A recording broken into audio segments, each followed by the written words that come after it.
la faute, remercie la faute parce qu'elle vient te démontrer où tu te trouves. Voilà. Et ça, c'est le niveau qui nous donne une conscience. Le bien et le mal, c'est ça. La conscience du niveau où je me trouve. Et c'est là où la chassidut Chabad, c'est une chassidut difficile, d'adulte, parce que on se voit pas le meilleur des hommes. Moi, j'ai réalisé une image les derniers temps,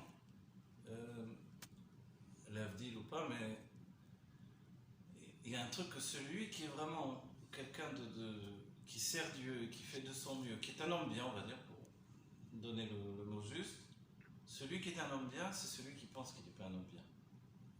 Vous voyez ? Celui qui pense qu'il est un homme bien, la plupart du temps, il ne vaut pas grand-chose. Celui qui se remet en question tout le temps. Voilà, celui qui n'est pas... on dit que la Torah, elle est donnée à celui, c'est Libo Dorek Tamid. Celui qui a toujours le cœur qui est soucieux. Dans le sens, il n'est jamais au maître, il ne s'installe jamais dans un niveau. Il se remet en question. Voilà, il se remet toujours en question parce qu'il sait qu'il ne sait pas. Il a plus conscience de tout ce qu'il ne sait pas que réellement de ce qu'il sait. Il sait que c'est une infinité de choses qu'il ne sait pas. Vous voyez ? C'est ce qu'on parlait au cours.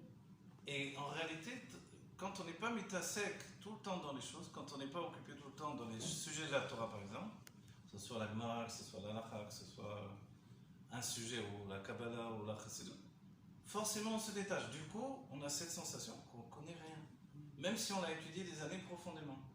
Donc le seul moyen, c'est pour ça que la Torah s'appelle Mishnah, c'est de revenir tout le temps sur le même enseignement. Et c'est le secret des grands chassidim des époques passées, ils revenaient tout le temps sur le même amarim. Pour ça, les grands chassidim, quelquefois, ils connaissaient un ma'amar. Nous, on n'a pas les nerfs aujourd'hui de faire ça. Quand un ma'amar l'a étudié, on étudie un autre. Celui-là, je le connais déjà. Tu connais rien du tout. Tu dois le réétudier. Tous les ans, tu es obligé de le reprendre, de le retravailler, jusqu'à ce que ça soit vraiment une conscience nouvelle à chaque fois qu'il t'habite et une compréhension. C'est infini, en fait. Voilà, renouvelée. Parce que c'est l'infini. Et le fait d'aller avoir plusieurs Mahamarim, on n'arrive jamais à ça, donc on n'a rien. En fait, alors voilà, c'est la question qui est posée. Les rébellions, ils en parlent. Parce que dans la Torah, il y a deux sortes de maîtres, par exemple. On dit qu'est-ce qui est mieux de donner à ton enfant ? Un maître qui a une connaissance générale ou un maître qui est spécialisé. Donc, il y en a, certains sont spécialisés dans un sujet. Comme on dit dans la Gemara, lui, il était spécialiste dans les dommages et intérêts. C'était Shmuel, voilà. Dans les Niamnim de Touma et Tahara, c'était plutôt Rav. Vous voyez ? Donc, alors, on va dire, à ton enfant, qu'est-ce que tu vas donner comme maître ? Un maître qui a une connaissance générale ou celui qui connaît un sujet précisé ? Et les sages ont conclu que non, il valait mieux un maître qui a une connaissance générale. Ensuite, l'enfant lui-même, avec sa sensibilité, il va se diriger sur un sujet en particulier. Ça, voilà. C'est pour la rigueur. Voilà, pour lui enseigner les choses. Alors de là, ça nous donne à nous un enseignement qu'on ne peut pas se contenter d'étudier qu'une chose. On doit avoir à la fois une connaissance générale de toute la Torah, et on dit si on a un livre devant, il faut l'ouvrir. Je m'assois à la choule, il y a un livre. Normalement, d'après la Torah, j'ai une obligation d'ouvrir et de voir de quoi il est question. Si bien que, par exemple, le Rabbi Rachab, il avait un moment pour les Davdef, Sfarim. Vous savez c'est quoi les Davdef ? C'est comme ça. Un peu moins vite, Au non ? moment où il mangeait, on aurait bien, ça suffit pour te faire ça. Au moment où il mangeait, par exemple, c'était mes Davdef Sfarim. Vous voyez ? Il prenait un temps dans sa journée pour les Davdef Sfarim. C'est-à-dire tourner les pages des livres. Avoir une connaissance, on dit chitrit, générale, superficielle, mais connaître le livre. Et moi, je l'ai pratiqué. J'ai essayé vraiment de faire le Klaim des Rebbeim. Donc, au moment où je mangeais, par exemple, j'en profitais de regarder des livres comme ça. Du coup, quand on citait un livre, je me disais, ah oui, je connais ce livre-là, ça va apporter ça, de manière générale. Voilà, on ne peut pas tout, chaque livre, ça prend trop de temps. Mais à la fois, on doit avoir une connaissance la plus parfaite possible sur un livre en particulier, ou deux, ou trois, ou quatre, ou le choix que l'on fait de certains livres. C'est important de savoir faire un choix. C'est-à-dire, si je pars j'ai juste quelques bagages, j'ai juste quelques livres, lesquels je dois prendre. Un chassid doit se dire ça, ce que j'étudie vraiment. Ce que j'étudie de manière makif, c'est pas cela que je dois prendre. Voilà. Donc en fait, mais j'ai besoin, les autres aussi, je dois les avoir ouverts et consultés. Et après, quand on est comme les Rebbeim, les Davdev pour le Rabbi Rachab, c'était connaître le livre déjà. Et Est-ce que nous, c'est de savoir à peu près de quoi il parlait. Ok. Ça, c'est lié. La mémoire, la connaissance, tout ça, c'est l'impureté et la pureté qui font la différence, en fait. Alors, voilà. Donc, il explique que Aïnouch, c'est Mita, Vechet, Etzada, Shayechim Zelazé. Ve'inyan ou, Dalede, Chet, Etzada, Nasat, Aruvot, Tovera. Par le fait de la faute, c'est mélanger le bien et le mal. דמציאות הרע היה גם קודם החטא, אלא שאז היה הרע מובדל מהטוב. וכידוע שבתחילת הבריאה היה מדור הקליפות למטה מעולמות לקדושה. ועל ידי חטא עץ הדעת נעשה תערובת טוב ורע בכל העולם. C'est-à-dire qu'avant, le mal existait aussi, mais il était séparé du bien. Ça veut dire quoi séparé du bien? Le Tanya insiste sur ce fait-là, c'est que l'idée, c'est vraiment une clipa qui protège le fruit, c'est tout. Vous savez, il y a un passouk même qui est rapporté dans Shlomo, c'est dans Mishnah, je crois. Il dit Ara, non, ça c'est un autre truc, il dit Aracha maktir et tzadik. Vous connaissez ce passouk-là? Le rachat couronne le tzadik. Le Rabbi Rachab l'explique, il dit c'est qu'en fait, autour des tzadikim, il y a toujours des hommes qui ne sont pas dans le bien. On se demande qu'est-ce qu'ils font là. C'est-à-dire, par exemple, autour du rabbi, il n'y avait pas aussi, parmi les secrétaires, il n'y avait pas que des tzadikim en réalité. Voilà. On l'a vu après, on l'a vu au moment de prendre des décisions importantes, des engagements, par rapport au fait que le rabbi est Mashiach ou non, etc. On a vu des... Ok. On va dire, mais qu'est-ce qu'ils font ces gens-là autour du rabbi ou autour d'autres tzadikim? En fait, ils sont là pour protéger le tzaddik du contact direct avec d'autres personnes, en fait. Donc Dieu, il a installé toujours qu'il y a ce sujet-là. Et au début du monde, c'était comme ça. C'est-à-dire que le Mador, le couloir des clipotes, il était séparé totalement de la Gdusha. Le couloir des clipotes séparé de la Gdusha, mais il existait. On va dire, mais pourquoi il existe? Alors il y a un mamar de Parashat Korah, où le rabbi explique que, en fait, les mondes se sont construits depuis la Shirat HaKelim, la destruction des réceptacles du monde du taureau, qui a permis de reconstruire les mondes qui vont venir ensuite. Le monde de Hatzilut, ces Kelim viennent de la reconstruction, d'une reconstruction à partir des Kelim du monde du taureau. Donc le plus élevé dans les termes du Etzraïm, c'est un Meshubar Yoter, ce qui est plus élevé, plus raffiné, va servir au monde de Hatzilut. Ce qui est moins raffiné va être rejeté pour donner le monde de Bria. Ce qui est moins raffiné va donner le monde de Yetzirah. Ce qui est moins raffiné va donner le monde de Asiya. Ce qui n'a pas été inclus dans ces mondes-là, ça devient un résidu, ça va devenir les Shalosh Klipot Atmeot. C'est-à-dire des Kelim, des résidus de Kelim qui ne peuvent pas être Beshimouch dans la Kedusha. On ne peut pas les utiliser dans la sainteté. Ce qui fait qu'il y a par exemple dans le monde des animaux qui sont Shalosh Klipot Atmeot. 3 écorces d'impureté. Malgré que tout est Dieu, ça nous paraît difficile.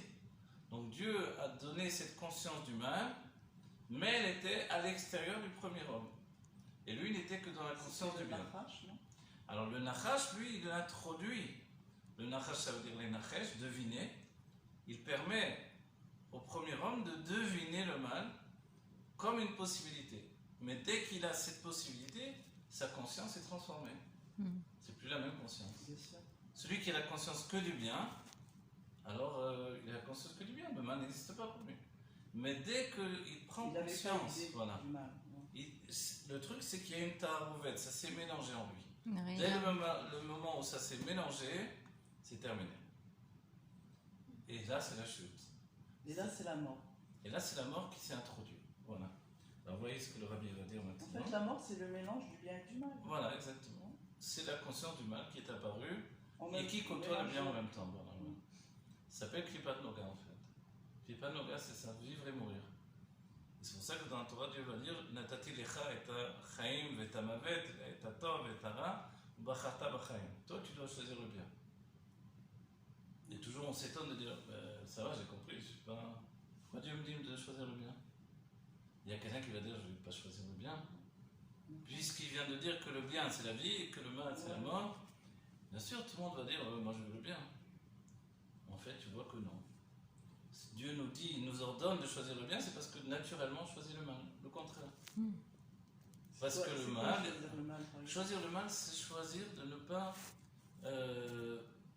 se sanctifier, de ne pas se raffiner, de ne pas se travailler, de ne pas avoir de bitoul.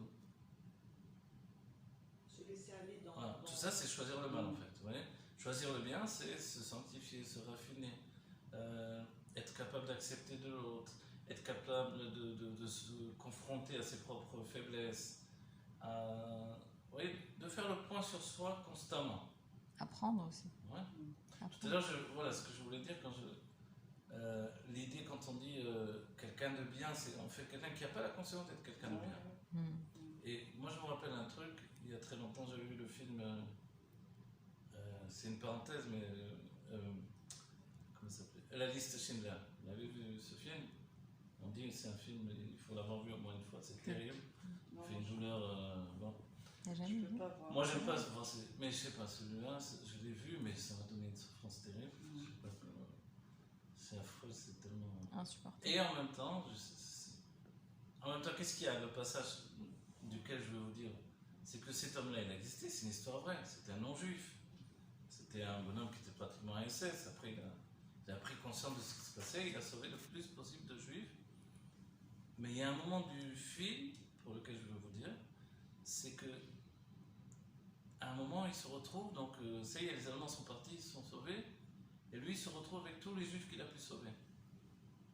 Donc maintenant, lui, il est en mauvais point, en fait, parce que tout le temps, il s'est fait passer pour un nazi, de manière à sauver tous ces juifs. Donc eux, tous ceux qu'il a sauvés maintenant, donc c'est des centaines de Ils juifs. savent pas qu'ils ont.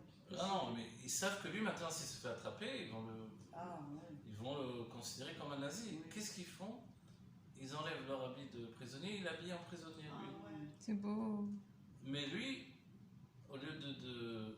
Sa réaction, elle est extraordinaire à ce moment-là, c'est qu'il se met à pleurer. Et lui dit, mais pourquoi tu pleures? Il a dit, mais j'aurais pu en sauver encore combien? Et en plus, il enlève des objets qu'il avait.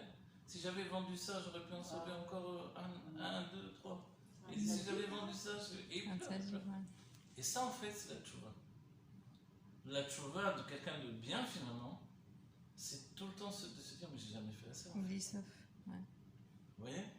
Et ça, c'est. En fait, on est comme ça. Là, c'est un non-juif, mais c'est un non-juif qui a accédé à un stade extraordinaire. Il a fait quelque chose de merveilleux. Il y en a qui ont fait plus que lui encore. Mais c'est beau, mais d'un autre côté, ça nous culpabilise tout le temps. Alors oui, et c'est là où après la chassidoute te dit, ok, tu penses comme ça, maintenant tu dois te guérir de ça. Oui. Parce que ce que tu as fait, c'est extraordinaire et tu as fait ce que tu pouvais. C'est une autre notion. Au passé. Prendre sur soi, voilà. Pour le passé. Voilà. Mais le moment de tchouva, lui, il a réalisé, au lieu de dire oui, bah, Hachem, je vous ai sauvés tous, et d'avoir de l'orgueil, en fait, il aurait détruit tout ce qu'il a fait. Non, il a compris à ce moment-là qu'il aurait pu faire plus. Il a dit, mais si j'avais vendu cet insigne SS, j'aurais pu sauver encore. Mais qu'est-ce que ça amène, cette conscience de se dire qu'on aurait pu faire mieux? Qu'est-ce que ça amène à l'homme? Alors, moi, Non, je me pas rappelle, que voilà. j'aurais pu faire, que je dois faire mieux pour l'avenir. Le passé, ça y est, j'ai fait du mieux que je mais pouvais. ce moment, il y a un moment de vérité qui fait que, bien sûr, si on vit tout le temps comme ça, alors on vit. Voilà, Rav Gisbourg, je l'ai cité, lui dit si on vit dans le passé, en hébreu, on est un avarian. Ouais. Avarian, ça veut dire un bandit en fait. Le tzaddik, il vit au futur, le Benoni, il vit au présent. Vous voyez? Donc il y a cette. Il dit un truc, il dit Anilo Besader Gematria Mashiach. Vous voyez? Je ne suis pas Besader Gematria Mashiach. Mais il faut avoir le courage de ne pas être Besader. Mais il y a des courants de Torah. Chacun est Besader, il n'a aucun problème, tout va bien. Ouais, c'est pas mais vrai. ça cache. Et ça, quelque c'est chose. affreux. Vous voyez? Parce que peut-être c'est normal de se sentir pas bécédaire, mais il ne faut Voilà. pas se culpabiliser pour Voilà, autant. il faut. Et c'est ça, c'est le juste milieu d'un chassid Ramal là-dedans. Oui, c'est d'accord. C'est à la fois de savoir, est-ce qu'il y en a un qui fait vraiment tout ce que le rabbi demande de nous? C'est impossible. Le rabbi il a tellement demandé, c'est inimaginable. À Dis moins ça. d'être le rabbi lui-même, ça a l'air impossible de faire vraiment tout ce qu'il demande. D'abord, il faudrait être dans la rue tout le temps, en train de mettre des films du matin au soir, étudier tout ce qu'il a demandé d'étudier, en plus de Ritat Rambam, etc. Et Et donner aussi chaque jour. Voilà, et à chaque fois que je monte dans le bus, je dois faire la chèvre dans le bus, dans l'avion, la chèvre, dans le truc. Et La chaque fois personne, qu'on est dans elle- la rue, il faut dire des livrets et tout. Donc si on fait tout ce que le rabbi demande, À la fin, t'as Ah. des tocs. donc constamment, on a cette sensation de bon, en vérité, je fais pas du tout ce que le rabbi me demande. Est-ce que je peux? Mais on se dit que, J'ai un truc pour en fait, le rabbi, il a demandé par rapport à tous les juifs Ouais. et à tous les chassidim. Donc chacun va faire avec les forces qui lui sont attribuées en fait. Et chacun est différent. Il y en a, il ne peut pas rester toute la journée dans la rue à mettre les tuiles. Alors voilà. En même temps, s'il n'est jamais sorti pour le faire, il y a un problème. Donc, etc., etc. Chacun doit trouver un juste milieu dans tout, mais si l'occasion lui est donnée, au moins il a conscience qu'il peut faire quelque chose, il le fera. Vous voyez? Ou laisser de mes oies d'amener noirs, ou les... Tu dis, attends, je fais quoi là? Il y en a qui ont dit, mais avant de s'occuper Mais même, il y a des gens qui croient. des non-juifs, il y en a qui ont dit au rabbi. Les chutzpanim, ils ont dit au rabbi, mais avant de s'occuper des non-juifs, il faut s'occuper des juifs. Le rabbi a dit, tu viens de dire ça? D'une autre manière, le rabbi, alors moi tu me dis ça? Mais il n'a pas dit ça. Il a dit, et qui te dit que cette mitzvah-là elle est moins importante que l'autre? Quelqu'un t'a dit que la mitzvah d'enseigner les 7 mitzvahs de mener noirs aux non-juifs, elle est moins importante que de mettre les tefilines? Ou de mettre des tefilines à un autre juif? En fait, il y a pas, Ouais. on ne peut pas soulever. Donc, en fait. C'est vraiment un Donc, forcément, la Torah est fait que tu as un sentiment. Tu te dis, bon, ça va, je sais bien où Mais j'en c'est suis. quoi. naturel de sentir ça. Il y a des gens qui ne sentent pas cette chose. Il y a des gens qui sont pas ça, ils pensent qu'ils sont bessédères dans tout. Et ça, c'est Ça la va la crise. tête Voilà. pour eux. Ça existe. Ça, c'est là que ça existe. Je l'ai Ça, rencontré. mais comme ça, Vous ne faut connaissez pas dans les avoir peur collègues pour ce qui nous, se passe.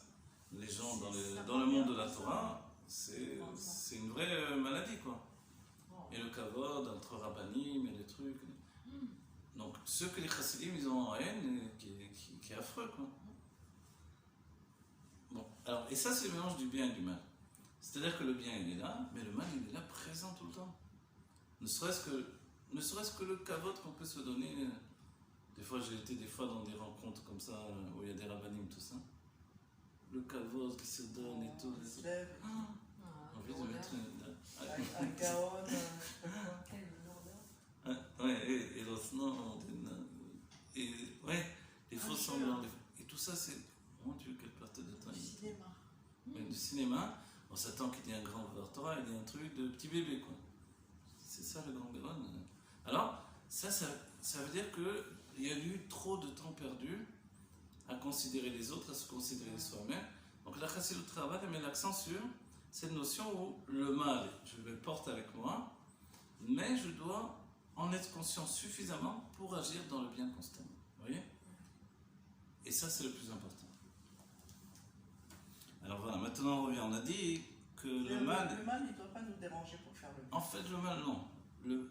J'ai même entendu dans le cours du Tania, j'ai entendu un cours du Tania, en fait c'est le Tania quoi, que en fait, nous-mêmes, on a eu des chutes pour être capable d'avoir de l'empathie, de la compréhension pour un autre juif qui a lui-même chuté. Ah oui. C'est-à-dire que ça nous rend humains, ça nous humanise. Ou alors, faut pas se prendre pour je sais pas qui. Voilà, sinon on regarde, quoi, celui-là il a fait ça, quelle horreur, qu'est-ce que c'est ce genre de personne? Qu'est-ce que c'est ce juif? Voilà. Ça juge.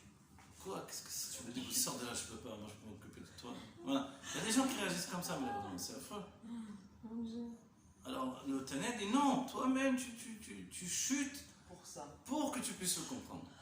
Dire quoi? C'est pas possible, pour que je puisse le comprendre, moi j'ai chuté. Parce que j'ai pas d'orgueil. Voilà. Là, le grand rave, d'un coup, Ouais, il lui voilà. arrive une tuile. Il est arrivé quelque chose de terrible, il s'est dit comment c'est possible, etc. Maintenant, quand la personne vient te voir, Ouais. tu le comprends. C'est humain. Et voilà, c'est humain. Et ça, c'est. Et tout à l'heure, on a fait le contraire. On a fait le contraire. Tu m'as cassé la cheville et après j'ai fait la même chose. On est tous les mêmes. Ça y est, on a des problèmes pareils, mais On se comprend pas. Non, mais ça nous a apporté quand même. Ouais. C'est ça qui ah ouais. Voilà, il dit Ve'ad asher en. Il dit Ve'ad asher en tov velora, ve'en ra velo tov. C'est pour ça qu'on explique tout ça autour. Vous voyez? C'est une situation, si on n'a pas conscience de ce qu'il dit là, alors on appelle ça dans la Chassidut Rabbah Dimyonot Shav. Vous connaissez le terme? Voilà. Dimyonot Shav, c'est ceux qui vivent dans les rêves. Ils n'ont aucune Illusion. véritable. Voilà, des illusions. La Torah, illusion. Ça existe malheureusement. Sans la Chassidut Rabbah à notre époque, on est dans une Torah d'illusion. C'est pas la vraie Torah, c'est pas la vraie conscience de. Donc on est comme un enfant. Aucune conscience. De Voilà. ça. Aucune. Le Rav Gizbour il dit les chassidim de Pologne, c'est bien quand on est adolescent, mais pour accéder au stade adulte, il faut étudier la Chassidut Rabbah. Oui. Et en fait, on prend conscience que dans notre génération, il n'y a pas le choix. C'est pour ça que des fois, souvent, ils étudient, c'est vrai, la Chassidut Rabbah, ou même les Admorim, par exemple chez les Lov, les Admorim, ils étudient à temps près de Mimim, avant d'être Admour à leur tour. Parce que c'est une préparation, parce que sinon, il n'y a pas les kélim, il n'y a plus les kélim dans le monde aujourd'hui. Et d'un autre côté, il y a plus presque les kélim dans le monde non-juif que dans le monde de la Torah. Parce qu'on ne peut pas uniquement avec le travail et la compréhension des midot expliquer les choses. Et là, c'est le moyen de se sauver parce qu'on a une vraie conscience de la réalité. Donc savoir qu'il n'y a pas de bien sans mal, de mal sans bien. Donc si je vois même un chaliard, il fait du bien, il fait du mal, mélangé, je dis que c'est pas possible. Eh bien oui, c'est parce que c'est comme ça, c'est normal. Le dépassement qu'il peut avoir lui-même, qu'est-ce que c'est? Vous vous rappelez le Yom Yom qui dit un Rav doit être toujours al-saf, à la limite de Mezake Arabim ou le contraire de l'Arti Arabim. Vous comprenez? De faire du bien Il doit se sentir au comme ça. public. Il doit se sentir toujours, lui-même. avoir peur toujours de se dire que Dieu préserve maintenant dans 5 minutes. Faut être sûr Voilà. de lui. Ouais. Voilà, exactement. C'est bien, ça permet vachement de s'accepter, ça. C'est la Chassidut Rabbah, elle est basée sur l'acceptation. Pour ça, c'est un chemin long et court. Long parce qu'on a l'impression qu'il n'a pas bougé. Il y a toujours les méthodes. Catastrophe, le bonhomme. Mais court parce qu'il va droit vers le but final. Il ne quoi. s'embarrasse pas de Voilà. mauvaise Donc conscience. on le voit, c'est un il est pas sauvage, bien. pas de bonne méthode. Ouais. Qu'est-ce que c'est? C'est vrai. Mais à la fin, il va vers la C'est vrai, masse. les autres, ils sont très occupés par le travail des méthodes. Voilà, les autres sont plus occupés sur eux-mêmes, tandis que le derrière mis en place par le rabbi, surtout, c'est s'occuper du tafkid qu'on a accompli. Ouais, ne pas Védermi mêlé, j'ai accepté le mal qui est en moi parce que sinon je suis dans les dimions de Tchav, et je continue. Mais je me travaille constamment. Et dans notre génération, le rabbi a rajouté des éléments qu'il n'y avait pas auparavant. De savoir qu'on est tous des tzadikim aujourd'hui, alors que, d'après le Tanya, on n'est pas du tout des tzadikim, au contraire. On est plutôt Rachav et Tovlo. Alors comment ça se fait que le Rabbi connaît tout? C'est les Enéaïda, les yeux de la génération, nous voient comme ça. Donc nous-mêmes, on doit s'accepter comme un tzadik, mais une nouvelle manière de... Pas le tzadik du Tanya, forcément. Mais un tzadik qui travaille la manière du Benoni. Et le Rabbi, c'est pour ça qu'il y a eu des mamarim clés du Rabbi ou des sifat clés qui ont fait évoluer les choses. Le Rabbi nous dit, ce tzaddik-là, tu dois y parvenir en travaillant comme un Benoni. Par le avoda de Machava des Bourmas. La pensée, la parole et l'action, qui est le travail du Benoni. Et c'est pas Bediavad, parce qu'on ne peut pas faire le travail du tzaddik directement sur les sentiments, mais parce que ça atteint un niveau beaucoup plus profond. La source des Levushim, c'est écrit dans le Tanya Mefurash, la source des vêtements de l'âme est plus élevée que l'âme elle-même, en fait. Ça, c'est le secret. Si bien que les vêtements par lesquels on s'exprime ont une source plus élevée que l'homme lui-même, parce qu'il vient du monde du Taureau, et que nous, on vient du monde de Hatzilut. Donc en fait, c'est cette... nous venons, notre âme vient du monde de Hatzilut, Oui. de manière générale, tous les juifs, Et les Levushim, et les Levushim, ils viennent du monde du Taureau, qui est plus haut que Hatzilut. qui est plus haut que Hatzilut, bien sûr. Pour nous, on a l'impression que d'abord il y avait le Taureau, après il y a eu Hatzilut, Oui. mais en fait, il n'y avait pas de temps. S'il n'y avait pas de temps, il n'y a toujours pas de temps. Ça veut dire que le Lamato est toujours là, et que la Shvira est constante, vous comprenez? Et que la reconstruction elle est constante, etc. Et que le temps n'apparaît que dans le monde de Bria. Donc ça veut dire que les autres mondes éternels sont toujours dans cette situation-là. Que Dieu a créé le monde, Tohu Vavohu. Tohu, le monde du Tohu, Vohu, c'est le monde de Hatzilut, c'est Chorma de Ah Hatzilut. ouais. Ah ouais. Vous voyez? Parce que là, on a une conscience temporelle d'espace-temps, c'est normal. Mais quand il n'y avait pas d'espace-temps, comment ça se passait? Hein? Donc en fait, à ce niveau-là, il n'y a pas d'espace-temps, tout est encore éternel, au même niveau. C'est-à-dire une déstructuration constante. C'est pour ça que nous qui venons, en fait, nos Levushim ils viennent de là-bas, notre corps en particulier, donc on a toujours dans notre corps une destruction en même temps qu'une reconstruction. Par exemple, d'un coup on n'a plus de force.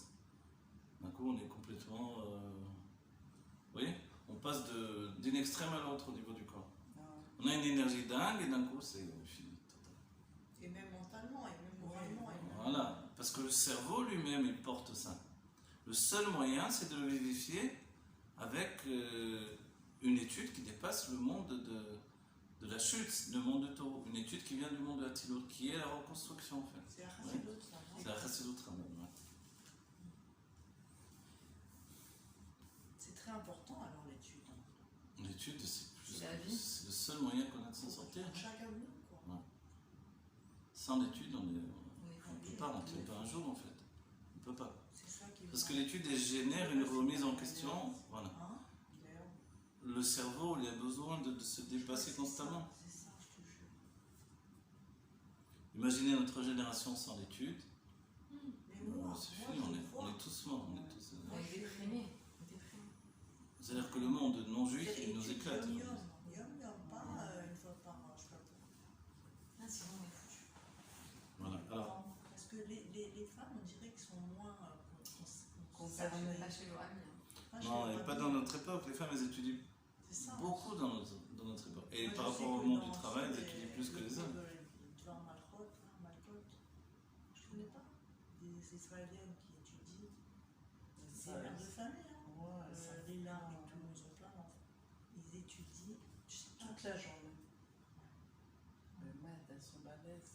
Là, tu enregistres tout ça? Non. Non, c'est pas vrai. C'est vrai. Tu publies pas après. Tu vas couper. D'ailleurs, je sais même pas si on entend. On verra, c'est pas grave. Bon. Donc, on a bien compris. Le plus important, c'est de comprendre qu'il y a eu un mélange de bien et de mal. Vezeo mashkato veata. Et c'est ce qui est écrit. Comme ça, ils font dans les films. Vezeo mashkato veata. Et désormais, une fois que Adam Arishon a fauté, Pen lishlar yado velaka gam et sachaim. Pourvu qu'ils ne prennent pas, pourvu qu'ils ne prennent pas, c'est une image qu'il envoie sa main, donc il avance sa main, qu'il prenne également du Etzachaim maintenant qu'il a mangé du Etzadat. Ah, Pourquoi, on va dire ah, Ve'achal ve'chai leolam. Et il va manger de ça, il va vivre pour toujours. On va dire, mais c'est bien, non? C'est pas bien? Il redevient immortel. Et oui, il redevient immortel. Alors, le rabbi dit, Delichora are, Briat Adam Elichatchila Eta Beofen Sheyeh Chai Leolam. Le rabbi s'étonne, il dit, mais a priori, non, c'est bien, puisqu'il était créé au départ pour ça. Donc ils vivent de manière éternelle. והטעם הזה שנסתווה שלא לאכול מעץ הדת, או בכדי שלא ימות. Et la raison pour laquelle il ne devait pas manger du עץ הדת, c'est afin qu'il ne meure pas, qu'il ne devienne pas mortel. Il était immortel. Voilà. voilà, שלא ימות. כמו שכתוב, מעץ הדת גומר, לא תאכל ממנו, כי ביום אוכלך ממנו מות תמות. Parce que le jour où tu vas manger de cet arbre-là, tu vas mourir. Donc, l'idée c'est qu'il n'en mange pas. Ok. Et là, les deux rabbis, regardez comme il parle franchement, il dit Omer erpat. C'est marrant, c'était. Non, c'était bizarre, hein. Les rabbis, ils emploient cette expression-là.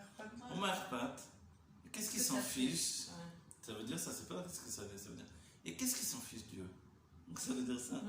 Et ma erpat, sheyochal me'etzachaim. Et qu'est-ce que ça lui fait à Dieu qui mange de l'Etzachaim et qui vive pour toujours? ומבאר האדמו"ר הזקן, דמכיוון שעל ידי חטא עץ הדעת נתערב רע באדם, il dit l'Admour Hazaken, étant donné que par la faute d'avoir mangé du Etz Hadat, du coup, qu'est-ce qui se passe? C'est mélangé dans l'homme le mal, la chen ve'ata, la charei chet Etz Hadat. Alors désormais, c'est-à-dire que la situation est nouvelle. Désormais, une fois qu'il a mangé du fruit de la vie et de la mort, donc du bien et du mal, qu'est-ce qui se passe en lui? Yesh l'arshosh pen ishlach yado v'chai leolam. On a peur que maintenant, ils prennent le fruit de la vie éternelle et qu'ils vivent éternellement. Pourquoi? Qui kesheye ou chai leolam, parce que lorsque lui sera devenu éternel, gamara meurav bo yelo kiyum leolam. Le mal également qui est en lui va être Éternel. éternel également. Vous avez compris? C'est ça le sujet en fait. C'est ça. Voilà. Qu'est-ce que ça fait en l'homme que le bien et le mal est mélangé? Comment ça s'exprime chez lui? En fait, Il voilà. ne sait pas ce qui est bien, il ne sait pas ce qui est mal. Il y a un, prend le bien pour le dans mal. Torah Traim, chez de l'Anmorim Saïd, il nous fait comprendre, parce que Rabbi l'envoie toujours là-bas pour voir vraiment qu'est-ce qu'il faudrait de Adam Rishon. Il nous fait comprendre que, effectivement, le Nachash va dire à Adam Rishon, Dieu il ne veut pas que tu manges du fruit du bien et du mal, parce que, de manière à ce que tu ne sois pas comme les anges. Chez Yodim, comme le Malachim, chez Yodim, Tov et Ra. Et après, Hachem il répète la même phrase. Sous-entendu, c'est vrai donc. On va dire, alors c'est quoi le problème? C'est bien que l'homme il soit comme les anges, ils connaissent le bien et le mal. Puisque les anges, eux, ils connaissent. Pourquoi l'homme va être inférieur aux anges? Parce qu'on a dit qu'il est supérieur. Et il explique là-bas la différence. C'est que les anges, dans leur connaissance du bien et du mal, c'est une connaissance séparée. Le bien, c'est leur conscience absolue, et le mal, ils ont aussi cette conscience qu'il y a le mal également. Alors nous, on prend quoi? On fait quoi? En fait, chez nous, le problème, c'est que ça se mélange. C'est-à-dire, C'est mélangé à un degré où il n'y a plus, comme il a dit, il n'y a plus de mal sans bien et de bien sans mal. Du coup, on s'en sort plus, quoi.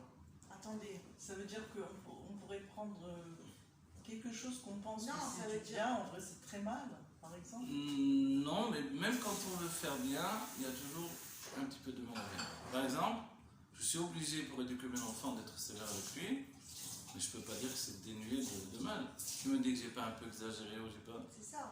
Souvent, on se rend compte qu'on a certainement exagéré. Moi, je me rends compte, souvent j'exagère alors que j'aurais pas dû exagérer comme ça. Mais en même temps, c'était nécessaire que je le fasse pour l'éduquer.